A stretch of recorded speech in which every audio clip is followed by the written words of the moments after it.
You want to, I don't want to say stop telling stories through music, because you continue to do that, like you said, with movies, because they make I'm going to use my vocabulary word I just learned. They help the movie vacillate. Yeah. So what made you want to transition then into telling stories through the medium of film and television? I think the biggest thing is being able to tell a story visually. It's funny because I'm the type of person, I use all my senses, Right. So if I can see it, I think it tells a better story. When I was producing music and working with musicians across the board, that was one thing. But to be able to apply that music to the screen, to the big screen, I've always wanted to work in that field. So I said, okay, cool.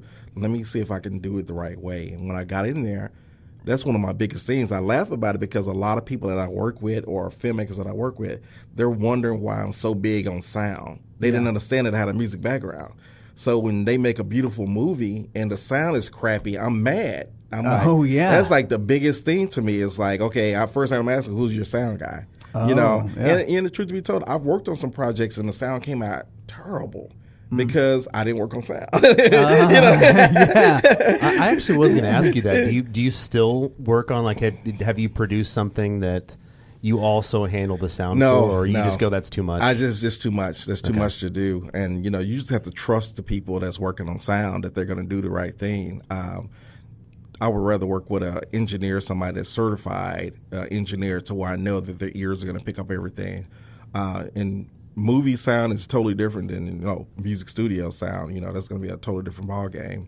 But at the same time, an engineer is going to know that with his ear that what it's supposed to sound like. You know what I mean? Mm-hmm. So you run into those issues all the time.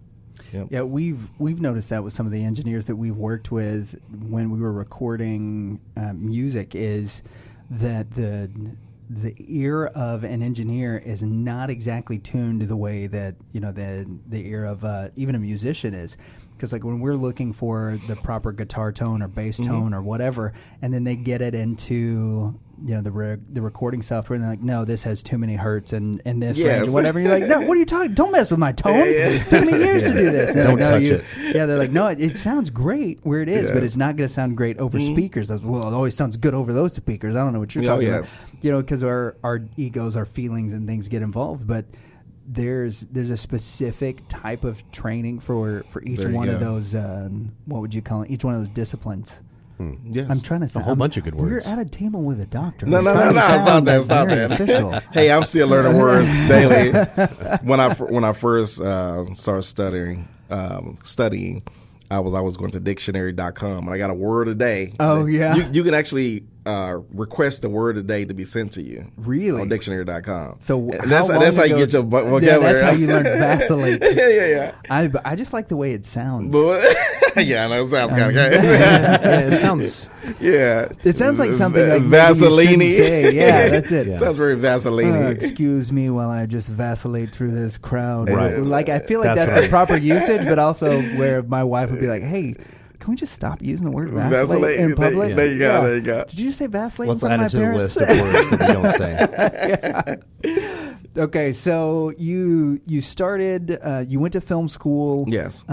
As an adult. Yeah, as an adult. We'll put it that way, right? Yes. So you were married, you had kids. Yes. You had a wonderful job. When I met you, you were doing some stuff over at a venue management company. We'll leave them nameless, but you were managing the biggest venues across the globe. Yes. And you actually helped with some of the stuff at the Death Star.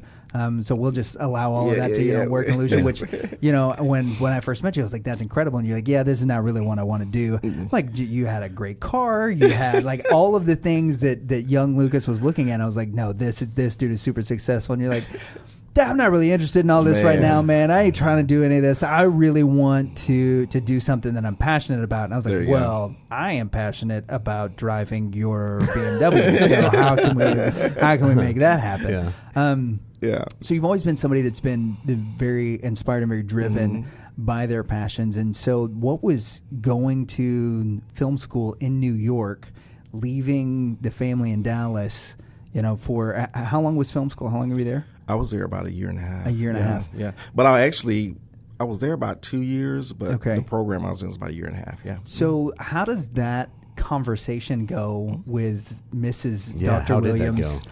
You know, that conversation is more like, honey, I want to change what I'm doing. I'm not happy. Right. I think I've hit as you hit your roadblock and you're like, man, I'm just to the point to where I just hit that mental roadblock on what I want to do. And I basically gave an example because when I was teaching at SMU, Hey, when I was teaching there. Go Ponies. Yeah, right. when I was teaching there, I actually looked out across the audience. I looked at the class. And everybody's heads was down in their phone. Oh, man. And I was like, oh, my God, how did I get here? Yeah. How did I get to a point to where I'm teaching a subject? At that point, I was teaching sports management, and I was also teaching event management. And I'm teaching a topic that I had so much passion and love about, to look out on this audience of all these people with heads down into their phone because social media just hit, Right. Instagram, everything that just hit. So we had people head down. So now you're teaching to a heads down generation. And that was one of my deciding factors to say, hey, I'm going to do something I really, really love to do versus simply trying to teach these people with their heads down to where they're learning. Don't get me wrong, they're learning. But at the same time, I want to feel like I'm really contributing. And what I felt like my contribution was going to be to where I can create projects that I wanted to always create. So that was part of my plea when I said, hey, to be the thing that they're looking at when their head's down. Yeah. You're going to have to influence them from the screen. There you go. So that's part of my discussion with the missus. And when we had that discussion, I decided to leave, and I left, and I said I'll be back on the weekends. Man. But that was a lie. The weekends never really happened. I was like, okay, good. I came on the first couple of weekends, right? But then what happens in film school, you get pulled on the projects that only shoot on the weekends. So now you're like, okay, now I'm in school all week and I'm shooting on the weekends.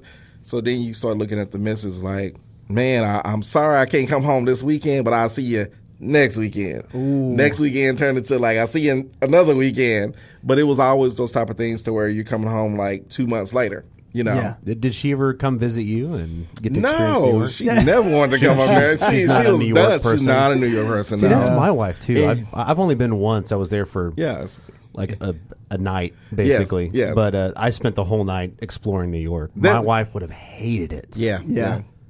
My wife, she hated it. She never really wanted to come up there.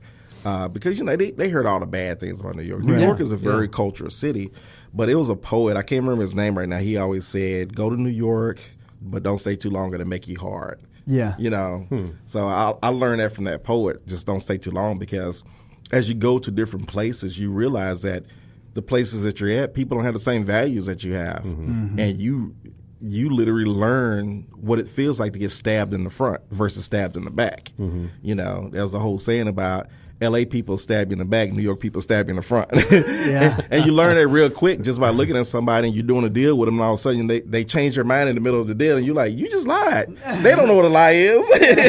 Hey, what's a lie? No, I didn't lie. I didn't lie. You're wrong. You're right. You're like, huh?